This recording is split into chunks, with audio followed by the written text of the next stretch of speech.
കൊച്ചിയിലെ സ്ഥിതി എന്താണെന്ന് നോക്കാം. കൊച്ചി അരൂരിൽ നിന്നാണ് അഹമ്മദ് മുസ്തഫ വിവരങ്ങൾ നൽകാനായി ചേരുന്നത്. മുസ്തഫ, കൊച്ചിയിൽ എത്രത്തോളം രൂക്ഷമാണ് ഈ ഓണത്തോടനുബന്ധിച്ച് എല്ലാവരും ടൗണിലേക്കൊക്കെ ഇറങ്ങുന്നുണ്ടാകും, മോളിലേക്കും ഷോപ്പിംഗ് മോളിലേക്കൊക്കെ പർച്ചേസിനൊക്കെയായി ഇറങ്ങുന്നുണ്ടാകും. അപ്പോൾ ഗതാഗത കുരുക്കുണ്ടോ എന്ന് ചോദിക്കേണ്ടതില്ല, അത് എത്രത്തോളം രൂക്ഷമാണ് എന്നേ ചോദിക്കാനുള്ളൂ. ദിവ്യ, കൊച്ചി നഗരത്തിൽ കനത്ത തിരക്കുണ്ട്. പ്രത്യേകിച്ച് വൈറ്റില, ഇടപ്പള്ളി മേഖലകളിൽ കനത്ത തിരക്ക്. അത് ദിവ്യ സൂചിപ്പിച്ചതുപോലെ ഓണവുമായി ബന്ധപ്പെട്ട തിരക്കുകൾ തന്നെയാണ് പ്രധാനം. പക്ഷേ നമ്മളിപ്പോൾ ഉള്ളത് ആ സ്ഥലങ്ങളിലല്ല. നമ്മൾ സാധാരണഗതിയിൽ കഴിഞ്ഞ കുറേ നാളുകളായി കേൾക്കുന്ന അരൂർ തുറവൂർ ഒരു സ്ട്രെച്ചാണ്. ദേശീയപാത നിർമ്മാണവുമായി ബന്ധപ്പെട്ട് വലിയ ഗതാഗതക്കുരുക്ക് അനുഭവപ്പെടുന്ന ഒരു പ്രദേശം കൂടെയാണ്. ഇപ്പോൾ നമ്മളുള്ളത് ഈ അരൂരാണ്. സ്വാഭാവികമായും ഈ റോഡ് പണി കാരണം, ദേശീയപാതയുടെ നിർമ്മാണ കാരണം സ്വാഭാവികമായും കടുത്ത തിരക്ക് അനുഭവപ്പെടുന്നു. പ്രത്യേകിച്ച് രാവിലെയും വൈകിട്ടും അതിരൂക്ഷമായ എറണാകുളം നഗരത്തിലേക്ക് ഈ സമീപ പ്രദേശങ്ങളിൽ നിന്ന് അങ്ങോട്ടും അതോടൊപ്പം തന്നെ തിരുവനന്തപുരം വരെയുള്ള പ്രധാനപ്പെട്ട ഒരു പാതയാണ്. ആ പാതയിലേക്കുമൊക്കെയുള്ള ഒരുപാട് ആളുകൾ, അസംഖ്യം വാഹനങ്ങൾ കടന്നു പോകുന്ന ഒരു പാതയാണ്. അവിടെയാണ് ഇപ്പോൾ നമ്മളുള്ളത്. എന്തായാലും ഈ സമയത്ത് ഇപ്പോഴും തിരക്കിന് ഒരു കുറവുമില്ല. പക്ഷേ ഇവിടെ എത്തിയപ്പോൾ ആളുകളോടൊക്കെ സംസാരിക്കുമ്പോൾ പറയുന്നത് ഓണവുമായി ബന്ധപ്പെട്ട ഏതെങ്കിലും തരത്തിലൊരു അമിത തിരക്ക് കാണുന്നില്ല. അത് കുറെ കൂടി സമയമാകണം. പ്രത്യേകിച്ച് കൊച്ചി നഗരമൊക്കെ ആണെങ്കിൽ കുറെ കൂടി ഓണവുമായി ബന്ധപ്പെട്ട തിരക്ക് നമുക്ക് പറയാമായിരുന്നു. ഇതിപ്പോൾ അരൂരായതുകൊണ്ട് സാധാരണഗതിയിൽ വാഹനങ്ങൾ കടന്നു പോകുന്ന ഒരു തിരക്ക് തന്നെയാണ്. ഇവിടുത്തെ പ്രദേശവാസികൾ തന്നെ നമ്മോട് ഒപ്പം ചേരുന്നുണ്ട്. ഒരുപക്ഷെ ഈ തിരക്ക് തന്നെയാണോ എല്ലാ ദിവസവും? ഈ ഓണമായതുകൊണ്ട് 2-3 ദിവസമായിട്ട് കുറച്ച് തിരക്ക് കൂടുതലാണ്.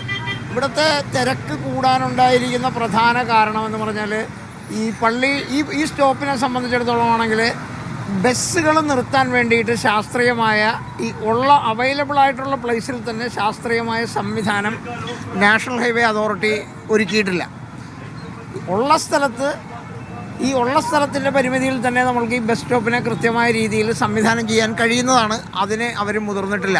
അതുപോലെ തന്നെ വലിയൊരു പ്രശ്നമാണ് തെരുവ് കച്ചവടങ്ങൾ നിയന്ത്രിക്കാനായിട്ട് ദേശീയപാത അതോറിറ്റിയോ തദ്ദേശ സ്വയംഭരണ സ്ഥാപനങ്ങളോ ഗവൺമെൻറ് അതോറിറ്റികളോ ശ്രമിച്ചിട്ടില്ല.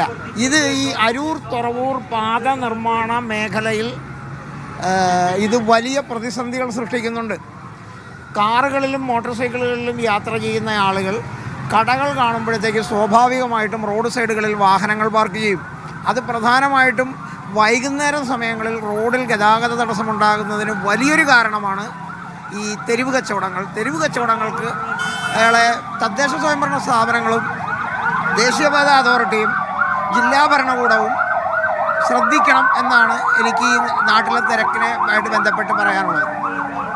നേരത്തെ സൂചിപ്പിച്ചതുപോലെ ഇതിപ്പോൾ ഈ ദേശീയപാത നിർമ്മാണവുമായി ബന്ധപ്പെട്ട തിരക്കുകൾ തന്നെയാണ്. ഒപ്പം തന്നെ ഓണത്തിന് പ്രത്യേകമായിട്ട് സാധാരണത്തേക്കാൾ കൂടുതൽ തിരക്ക് അനുഭവപ്പെടുന്നുണ്ടോ? കുറച്ച് കൂടുതലുണ്ട്. സാധാരണക്കാർ കൂടുതൽ തിരക്ക് ഇപ്പോൾ അനുഭവപ്പെടുന്നില്ല. അത് ഈ കടകളിലൊക്കെ സാധനം വാങ്ങാനായിട്ടും കച്ചവടം സാധനത്തിന് വേണ്ടിയിട്ട് ആൾക്കാർ വരുന്നില്ല. വാഹനങ്ങളുടെ ഒരു എണ്ണം കൂടുതലുണ്ടോ? ഉണ്ട്, ഒരുപാടുണ്ട്. സാധാരണ ഒരു ഇറച്ചിയെങ്കിലും ആയിട്ടുണ്ടാവും. ഒരുപാട് വാഹനങ്ങൾ കൂടുതലുണ്ട്. അതാണ് ഈ വൈകിട്ടത്തിലൊക്കെ ഉപയോഗിക്കണം. അവർക്ക് സഹായിക്കാനില്ല. ഇപ്പോൾ കണ്ട ഇവിടെ വെള്ളം കെട്ടിയിട്ട് ഈ യാത്ര വഴിയായിട്ട് പോകാനും പറ്റുന്നില്ല.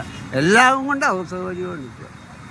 അത് നമ്മൾ വേണ്ട നടപടികളൊക്കെ വേണ്ടപ്പെട്ടവർ സ്വീകരിച്ചാൽ അത് വലിയ ഉപകാരം ആയിക്കൊള്ളു. ഈ ഓണക്കാലത്ത് എന്തോരം വാഹനങ്ങളും എന്തോരം യാത്രക്കാരാണ് ഈ ബുദ്ധിമുട്ടി പോകണത്. ഇതൊക്കെ കിടന്ന് എന്തോരം ആൾക്കാരാണ് ബുദ്ധിമുട്ടി പോകണത്.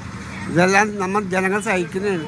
അപ്പം അതിനെന്തെങ്കിലും പരിഹാരം കാണാനായിട്ടുള്ള വേണ്ട നടപടി എടുത്ത് സ്വീകരിക്കണമെന്ന് ഞങ്ങൾ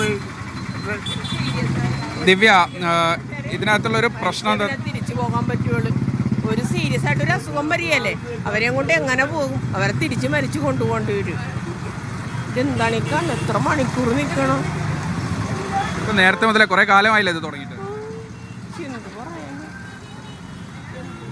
ദിവ്യ, ഈ ഓണം എന്നതിനപ്പുറത്തെ ആളുകളൊക്കെ പറയുന്ന ഏറ്റവും പ്രധാനപ്പെട്ട ഒരു കാര്യം അടിസ്ഥാന സൗകര്യമില്ലാതെ ഏതെങ്കിലും തരത്തിൽ സർവീസ് റോഡുകളൊക്കെ ഗതാഗത യോഗ്യമാക്കാതെയുള്ള ഈ നിർമ്മാണ പ്രവൃത്തിയുമായി ബന്ധപ്പെട്ട് നമുക്കത് പ്രത്യേകമായി എടുത്തു പറയേണ്ട കാര്യമില്ല. ഇത് കുറേ നാളുകളായി ഈ അരൂർ തുറവൂർ സ്ട്രെച്ചിൽ നിരവധിയായ പ്രശ്നങ്ങൾ ഉണ്ടായിട്ടുള്ളതാണ്. നിരവധിയായ പ്രതിഷേധങ്ങൾ ഉണ്ടായിട്ട് നമ്മളിപ്പോൾ ഇങ്ങോട്ട് കടന്നു വരുന്നതിന് തൊട്ട് മുമ്പ് അവിടെ ഒരു വലിയ ഫ്ലെക്സ് ബോർഡ് വെച്ചു. ഇനി എത്ര ആളുകൾ മരിക്കണം അല്ലെങ്കിൽ എത്ര ആളുകൾ അപകടത്തിൽ പെടണമെന്നുള്ളതാണ്. ഈ ആളുകൾ കൺജസ്റ്റഡായി മണിക്കൂറുകൾ കണക്കിന് ഇവിടെ കുടുങ്ങിക്കിടക്കുന്നു എന്നതിനപ്പുറത്ത് വലിയ അപകടങ്ങളും പതിയിരിപ്പുണ്ട് എന്നുള്ളതാണ്. പ്രത്യേകിച്ച് ഇത് ഈ റോഡിനോട് ചേർന്നുള്ള നടപ്പാതയാണ്. ആകെ മഴയൊക്കെ പെയ്ത് ചളി നിറഞ്ഞ്, പ്രത്യേകിച്ച് ഈ നിർമ്മാണ പ്രവർത്തനങ്ങൾക്ക് ഉപയോഗിക്കുന്ന മണ്ണ് അതിൻ്റെ ഒരു പ്രത്യേക ചളി കലർന്നൊരു ഒരു ഒരു പ്രത്യേക അവസ്ഥയിലാണ് ഈ മണ്ണിൻ്റെ പരുവമൊക്കെ. സ്വാഭാവികമായും ആളുകൾക്ക് നടക്കാൻ പോലും അവിടെയുള്ള കഴിയാത്ത, ഇപ്പോൾ നമ്മൾ ആ ബസ് ആളുകൾ സ്റ്റോപ്പിന്റെ ഇപ്പോൾ അവിടെ നിന്ന് പറഞ്ഞതുപോലെ ബൈക്ക് എന്തെങ്കിലും ഒരു എടുത്ത് അത്യാവശ്യത്തിന് പോകേണ്ടി വരുന്നവരാണ് ഈ ഗതാഗത കുരുക്കിൽപ്പെട്ട് വലിയ രീതിയിൽ ബുദ്ധിമുട്ടുന്നത് എന്നതാണ് ഇതിൽ എടുത്തു പറയേണ്ട ഒരു കാര്യം എന്ന് പറയുന്നത്.